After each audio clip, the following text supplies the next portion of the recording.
सुप्रभात प्यारे बच्चों, कैसे हो आप सब।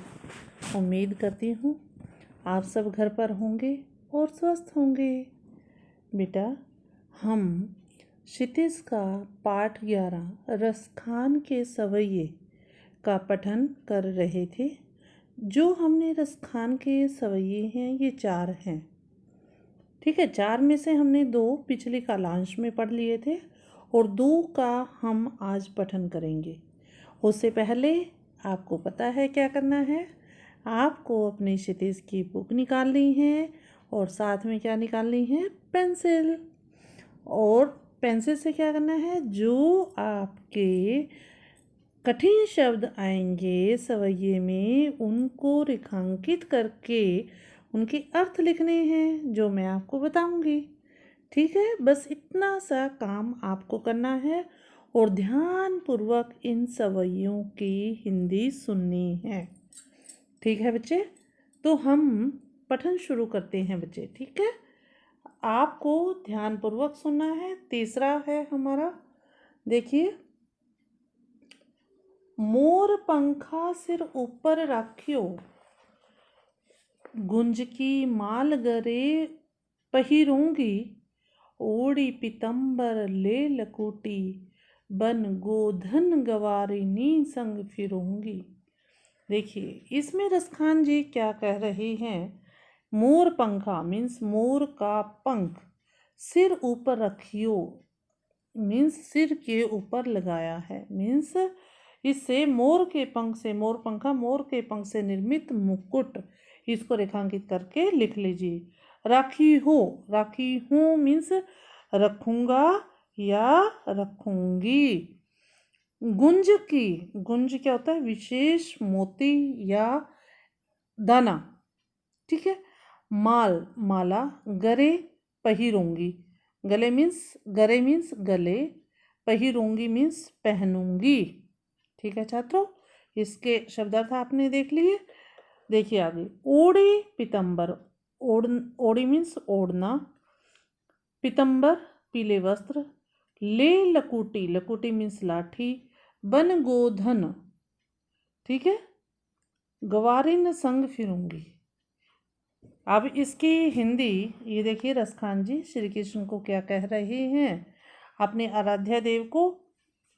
आपने शब्दों के कठिन अर्थ जाने। इसमें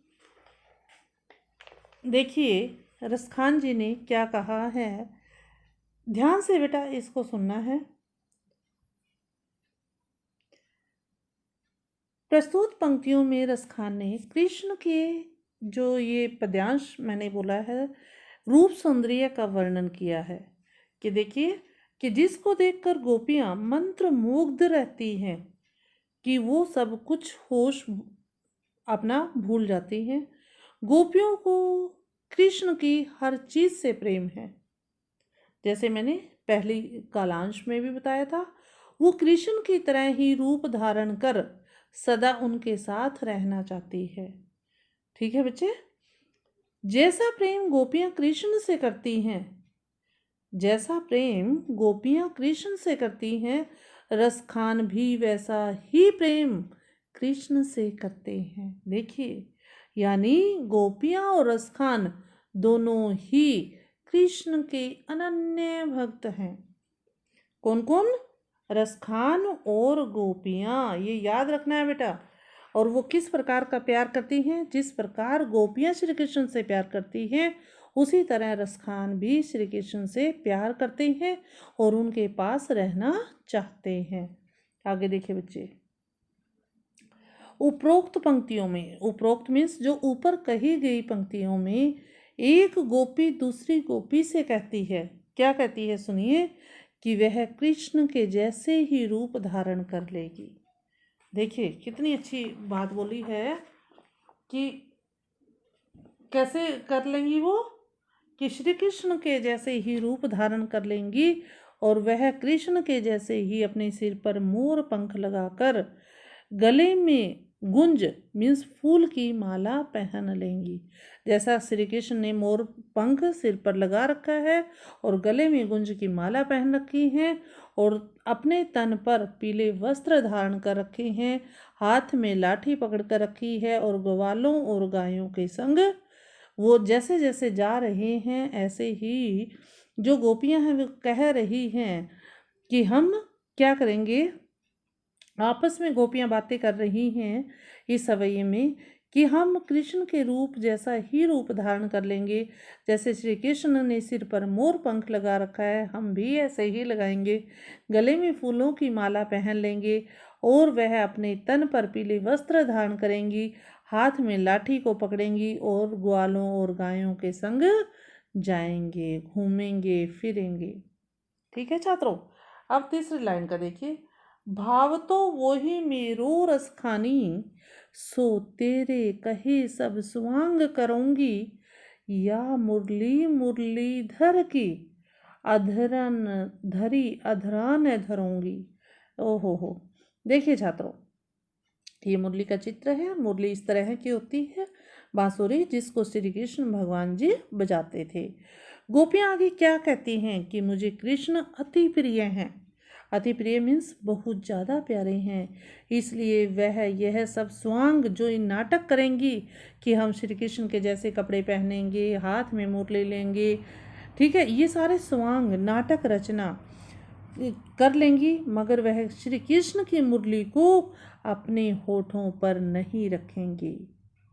कि जिस प्रकार श्री कृष्ण मुरली को होठों पर रख कर बजाते हैं, उन्होंने बोला कि सब कुछ हम कर लेंगे, लेकिन जिस प्रकार श्री कृष्ण मुरली को बजाते हैं वैसे हम अपने अधर मीन्स होठों पर श्री कृष्ण की मुरली को नहीं रखेंगे। क्यों नहीं रखेंगे, इसके पीछे भी छात्रों कारण है। इसका कारण यह है कि मुरली हर वक्त कृष्ण के होठों से चिपकी रहती है। देखिए, क्योंकि जब हम मुरली बजाएंगे तो होठों पे ही रखी जाती है, इसलिए गोपियां कृष्ण की मुरली को अपनी सोतन मानती हैं। वो क्या कहती हैं कि जब श्री कृष्ण के पास मुरली होती है तो वो किसी की भी नहीं सुनते, वो इतने मस्त हो जाते हैं उस मुरली को बजाने में, इसलिए गोपियां मुरली को अपनी सोतन मानती हैं और वो उसे अपने होठों पर नहीं रखना चाहती।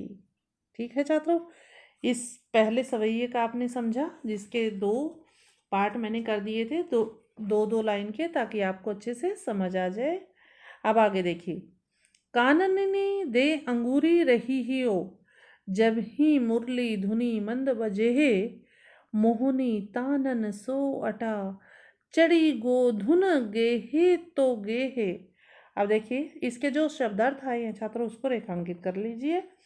काननी, काननी मीन्स कानों में, दे मीन्स देकर, धुनी मीन्स धुन या ताप, मंद धीमे से, तानन तानू से, अटा अटारी या महल, हेरी, हेरी क्या होता है छात्रों, पुकारना, गोधुनी गेही तो गेही। अब देखिए, ये देखिए गायों के संग में श्री कृष्ण भगवान किस तरह मस्त हो जाते हैं, चित्र में ये दर्शाया गया है। देखिए छात्रों, आगे देखिए, इसका भावार्थ जो मैंने अभी पढ़ के सुनाया कि काननी दे अंगूरी रही बो, इन पंक्तियों में श्री कृष्ण के प्रति गोपियों के अनन्य प्रेम को प्रदर्शित किया गया है। ऐसा कहा जाता है कि कृष्ण इतनी मनमोहक मुरली बजाते थे कि उसकी धुन पर ब्रज के सभी लोग, ग्वाले, यहाँ तक कि गायें भी नृत्य करने लगती थी, नाचने लगती थी। वो मुरली इतनी सुंदर बजाते थे, अच्छे बजाते थे कि सबके पैर अपने आप थिरकने लग जाते थे, चाहे वो ग्वाले हैं या वहाँ के लोग हैं या गायें हैं, सब नृत्य करने के लिए मजबूर हो जाते थे। और उसको सुनकर गोपियाँ अपनी शुद्ध बुद्ध खो बैठती थी।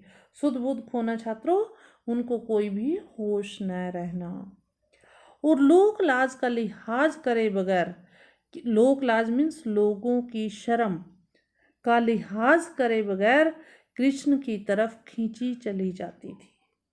यहाँ पर रसखान ने गोपियों की इसी विवशता का वर्णन किया है। विवशता मीन्स मजबूरी का। इन पंक्तियों में गोपियां कहती हैं कि जब तक वह कृष्ण की मुरली की धुन नहीं सुनेंगी तब तक उन पर उनका कोई असर नहीं होगा। इसलिए जैसे ही कृष्ण अपनी मुरली बजाएंगे तो वे अपने कानों पर उंगली रख लेंगी। देखिए पहले लाइन का था ना, काननी दे अंगुरी रही बो जब ही मुरली धुनी मंद बजे है, कि वो कब करेंगी, जब मुरली की धुन नहीं सुनेंगी तब तक उन पर उनका कोई असर नहीं होगा। इसलिए जैसे ही कृष्ण अपनी मुरली बजाएंगे तो वो अपने कानों पर उंगली रख लेंगी, क्योंकि उनकी मुरली की धुन इतनी मंत्र मुग्ध कर देने वाली है कि गायें भी अटारी पर चढ़कर नाचने लगती हैं। देखिए छात्रों, श्री कृष्ण की बांसुरी के बारे में ये कहा गया है। आगे देखिए, तेरी कहो सिगरी ब्रज लोगनी कोल्ही कोई कितनो समझे है, माई रिवा मुख की मुस्कानी समहारी न जेहे न जेहे न जेहे। देखिए इसमें टेरी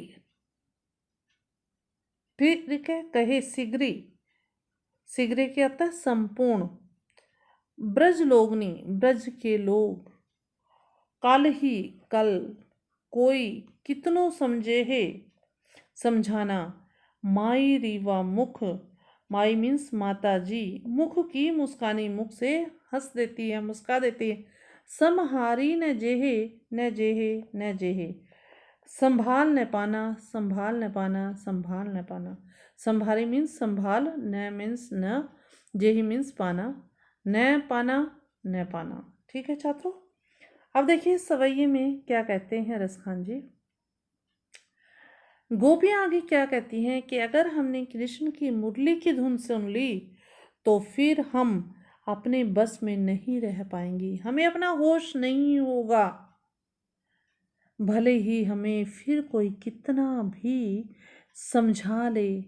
गोपियां कहती हैं कि कृष्ण की मुस्कान इतनी मनमोहक है, मनमोहक देखिए है कि वो मनमोहक, मन को मोहने वाली है कि उसे देखकर अपनी सुध बुध खो बैठती हैं और अपनी जो सारी मर्यादाएं हैं उनको छोड़कर कृष्ण की तरफ खींची चली जाती हैं।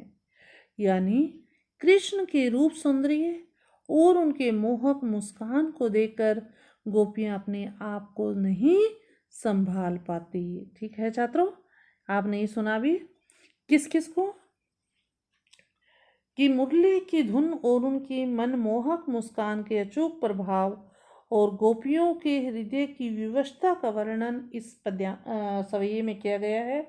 एक गोपी कृष्ण पर इतनी आसक्त है, मोहित है कि उसे चाहे कोई उसे कितना भी रोके, परंतु वह जब कृष्ण की मुरली की धुन उसके कानों में पड़ती है तो वह कृष्ण की मनमोहक मुस्कान और उनकी बांसुरी की मधुर धुन के सामने स्वयं को रोक नहीं पाती, वह स्वयं को विवश महसूस करने लगती है छात्रों।